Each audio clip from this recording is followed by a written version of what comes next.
Eu passo a palavra agora, então, para a doutora Juliane, né, odontopediatra, que vai falar um pouquinho a importância do aleitamento materno no desenvolvimento da face e da oclusão.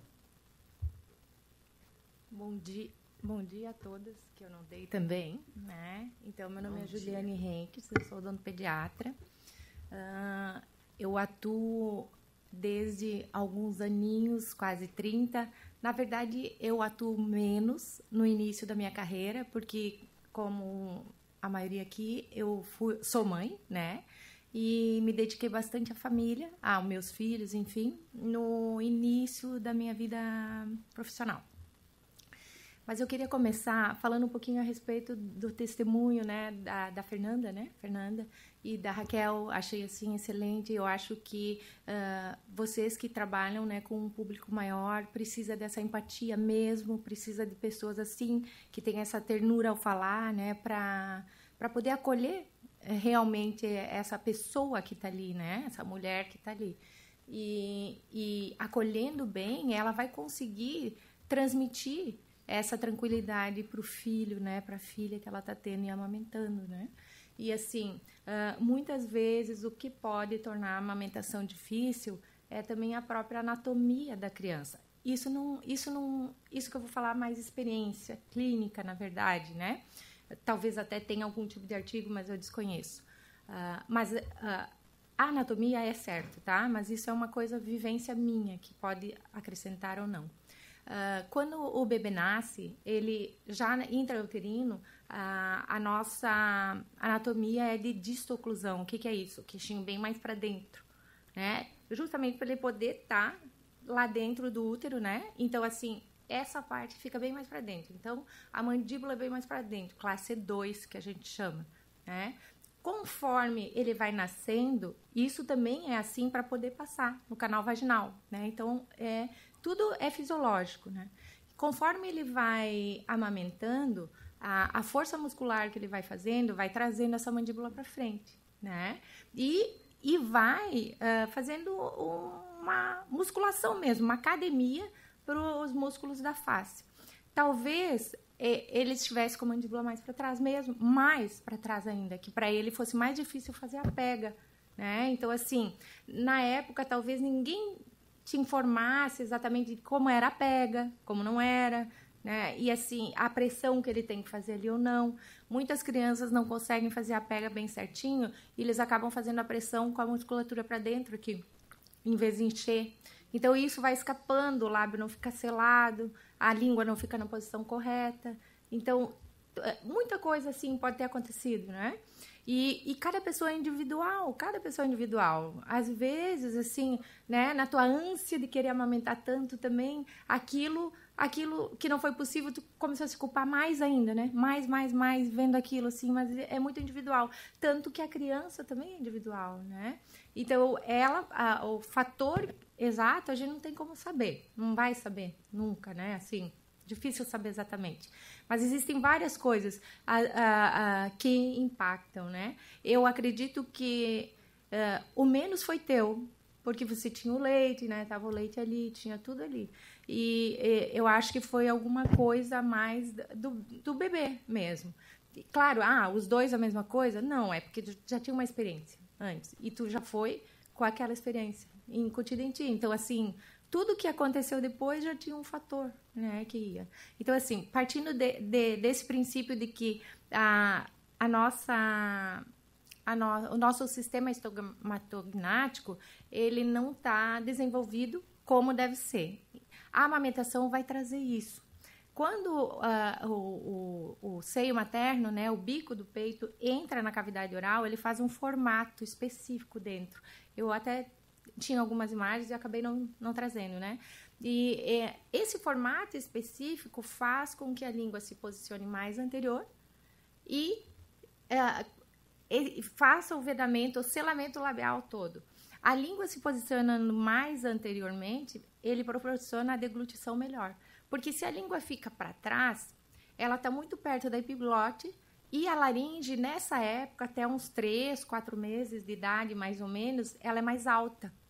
E quando ela fica mais alta, se a língua não está bem posicionada, a deglutição vai ser ruim. Então, às vezes, até isso, né? Para engolir, não conseguia e ele tinha que abrir a boca. E aí, o selamento ia embora. Porque ele tem que estar com o selamento bem, o queixinho encostado no peito, o queixinho tem que estar encostadinho no peito, o lábio bem seladinho e o nariz não encostado, para ele poder respirar. E é concomitante. Talvez ele não conseguisse respirar junto, ele tinha que soltar um pouquinho mais, né? E daí acabava soltando. Então, assim, isso tudo tem que estar junto, unido, né? Para poder fazer todo esse desenvolvimento. E, assim, já na vida intrauterina, eles começam a desenvolver a sucção. Lá dentro, eles ficam, né? E tem muitas crianças, inclusive os meus, no ultrassom, via com o dedinho na boca, lá dentro. Né? Então, assim, não é o que a gente queria, não é, mas eles já estavam treinando, eles tinham esse treinamento lá dentro, né? E assim, existem vários estudos um pouquinho mais antigos, porque como é uma coisa que já foi observada e se observa na experiência clínica, não se faz tanto mais estudos correlacionando, porque já é uma prática que a gente já vem adotando, né? Então, os estudos são um pouquinho mais antigos, assim, mas que talvez na época não fossem ainda muito utilizados, como são hoje em dia, né? Como essa indicação da amamentação que tem hoje em dia, né? E assim, então assim, o que se observa bastante nos estudos, assim, teve estudos no Rio Grande do Sul com crianças de 9 meses que eles compararam as crianças que amamentavam no peito e as que não. E a chance, né? O acontecimento de maloclusão era muito maior nas que não amamentavam, justamente por essa posição. Quando a gente usa o bico, que não é o peito materno, né? A boquinha ela fica mais aberta e eles vão perdendo aquela tonicidade. E aí a criança começa a virar respirador bucal pela presença da língua baixa, né? Tem outros fatores, como a Fran falou, né? Tem a presença do freio, mas às vezes não tem a presença do freio e a linguinha ainda continua baixa.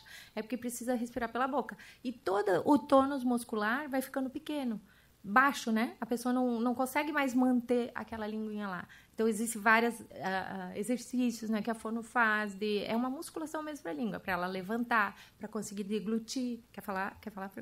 E a importância da amamentação e desse desenvolvimento todo que tu está falando, né? Essa musculação vai refletir positivamente na fala que a gente vai ter depois, né? Então, parece assim que é um treino, a criança já vem treinada realmente para fazer essa musculação, que é a amamentação, vai desenvolver tudo adequadamente, toda essa parte anatômica vai desenvolver, e depois lá na fala ele vai conseguir falar, porque ele vai conseguir falar de forma correta, né? Pela respiração, como a Jaqueline colocou, pela coordenação, pela tonicidade de língua, de bochecha, de lábio, como isso depois também vai influenciar positivamente, né? Tá tudo relacionado.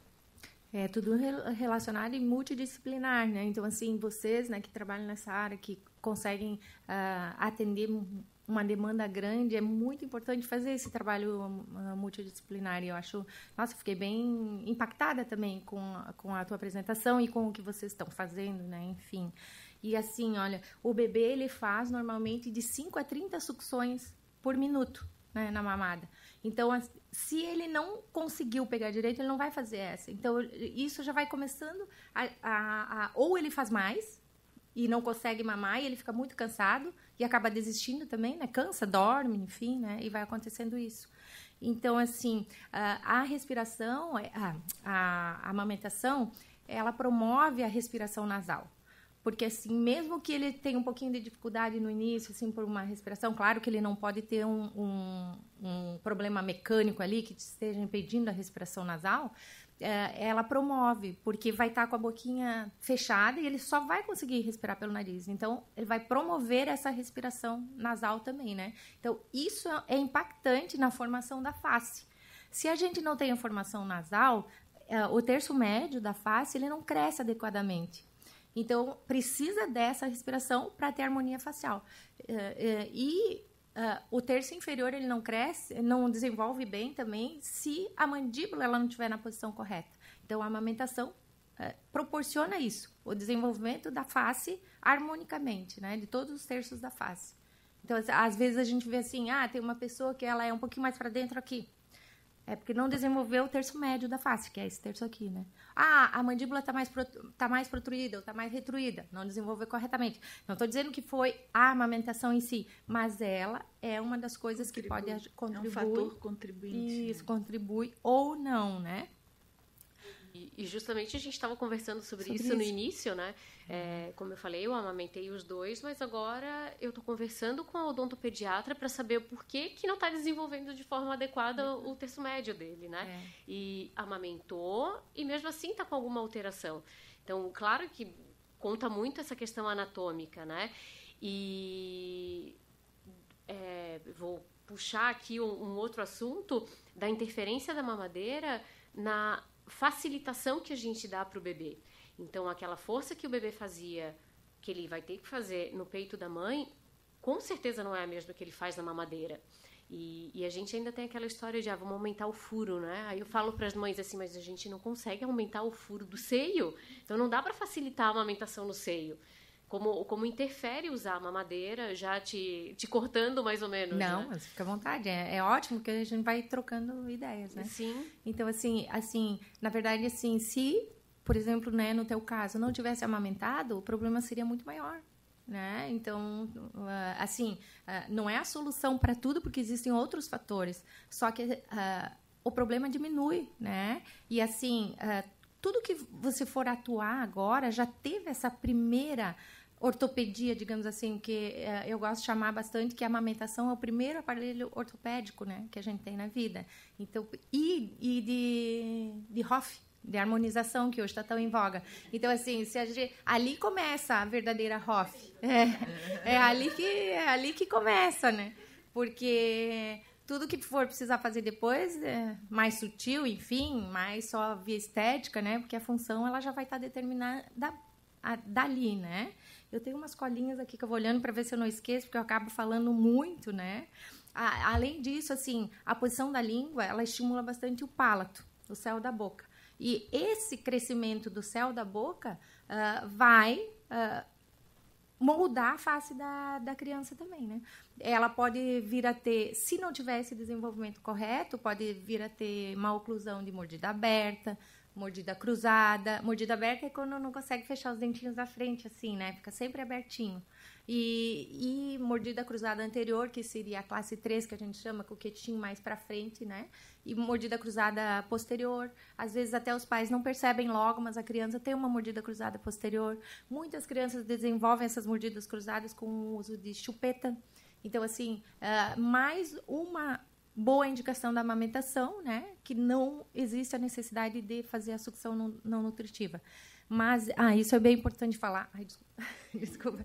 É bem importante falar sobre a amamentação nutritiva e não nutritiva. O bebê, ele tem a necessidade das duas, né? Então, assim, o peito materno, ele vai suprir a necessidade das duas. Muitas vezes, o bebê também fica ali, se ele está saciado, normalmente ele já tira o peito. Mas pode ser que ele, mesmo tendo saciado, ele vai querer, em seguida, mamar de novo. E isso talvez seja para como eu vou dizer? Para essa sucção, isso, afetivo, para a sucção não nutritiva, né? Então, isso é bem importante também. Eu não sei, é que vocês ali falaram um pouquinho sobre a livre demanda, mas eu acho que não, mas eu sou adepta da livre demanda, né? E assim, então, é o bebê que vai ditar essa regra, na verdade, né? Só a única coisa que a mãe e a rede de apoio tem que estar observando é se ele realmente está mamando, né? Porque e ganhando peso, porque a mãe não vai deixar ele sem ganhar peso, né? E procurar ajuda quando isso acontecer, que foi o que tu fez. E na época era a ajuda que tinha. Na tua época também, eu acho que o médico nem sabia isso tudo que tu sabe hoje, né? Então ele não tinha como explicar, você precisa fazer assim, assado, não tinha, né? E são coisas que vieram acontecendo, né? Eu não posso falar muito porque a minha amamentação foi muito boa. Eu não, como eu digo, eu nasci para isso. mas eu tive problema com a minha segunda filha também, porque ela começou aos 3 meses a não ganhar peso mais com a amamentação, apesar de eu ter leite. E aí eu, em contato com o pediatra, falei assim, mas eu não quero entrar com a mamadeira. Não quero a mamadeira, tá? Nós vamos entrar com a comida. E aí ele me autorizou a entrar com a comida. E eu comecei a dar a sopinha para ela, e antes do suquinho até. eu comecei a complementar com a sopinha. E aí eu amamentei ela até 1 ano e 2 meses, mais ou menos. Então, foi amamentando também. Tanto que eles utilizaram mamadeira depois, mas bem pouco tempo, assim, né? Porque eles utilizaram mais mamadeira por conta da minha cabeça, que eu achava que eles precisavam comer aquilo, senão não iam. E aquele rolo de mãe, né? Que a gente tem, todo mundo tem, né? Mas é uma coisa assim que eu quero dizer, cada um é individual. A gente tenta fazer o melhor, a gente tem aquela impressão da Mulher Maravilha, né? Que a gente vai fazer tudo e que vai ser o máximo, mas assim, a gente se dá o máximo mesmo, né? Porque a maternidade é isso, a gente se dá o máximo. E vocês estavam falando ali de tudo que acontece na cabeça da gente, e hormonais, naqueles primeiros anos ali de vida, mas eu tenho uma notícia para vocês. Não vai parar, não. É sempre. Se eles têm alguma coisa, a gente já fica assim, né? Cada fase tem a sua preocupação e os seus desafios, né? Então, assim, existem outros estudos, né, que comparam crianças amamentadas ou não e que realmente o risco da má oclusão dentária, né? A má formação não só dentária como esquelética aqui, para as crianças que não foram amamentadas é real. E a nossa mandíbula, 60% a 70% da nossa mandíbula, ela cresce no primeiro ano de vida. Tem crescimento posterior, né? A face, a cabeça toda. O maior crescimento que existe da cabeça, assim, é até uns 5 anos. Não é que não vai crescer mais, mas a quantidade de crescimento é tão grande nessa época que nessa época que vai direcionar o crescimento todo depois. Porque se tu tens uma interferência nessa época de vida, como o crescimento é menor depois, talvez você não consiga reparar sem uma invasão maior, né? Então, aproveitando esse crescimento, e o da mandíbula é nesse primeiro ano de vida. Então, essa amamentação é o que vai fazer ela ficar mais de acordo com o que a gente acredita ser o normal, né? E o melhor, né? Mas existem vários fatores genéticos também. Só que quando as mães chegam para mim e falam assim, já é da família, é assim mesmo, eu disse, sim, é da família. Então, a gente já tem por onde começar. O ambiente ele vai ter que proporcionar uma melhora desse fator genético. Então, é isso que a gente vai tentar fazer, né? Ou seguir, né? Deixa eu dar mais uma espiadinha na minha colinha, né? Para ver. Então isso também é muito, muito importante, que a função da amamentação, ela vai preparando a mastigação e a fala, como a Fran bem colocou, né? Se não acontece isso, a mastigação, ela pode ficar deficiente depois, porque a amamentação vem vindo como uma cronologia, não é mesmo uma cronologia, mas é... como se fossem níveis, né? Então, assim, a amamentação é o primeiro nível. Para chegar à mastigação, essa musculatura tem que estar preparada. Porque, senão, muitas vezes a gente vê muitas crianças só mastigando e de boca aberta, né? Eles precisam fazer toda a movimentação. Existem fases na vida da criança que a mastigação é mais tipo charneira, que a gente chama assim, só abrir e fechar. Mas as outras fases, elas já têm que fazer bilateral. Elas já têm que ficar... botando o bolo alimentar para todos os lados. E isso vai fazer o desenvolvimento corretamente. Se elas já perderam a parte da amamentação, isso também vai ficar mais complicado, né? E a deglutição também acaba se tornando pior.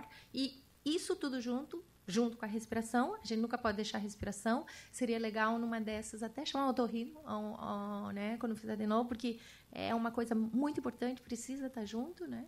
E para tudo crescer harmonicamente, né? Não sei se alguém tem alguma dúvida, alguém quer perguntar ou adicionar alguma coisa.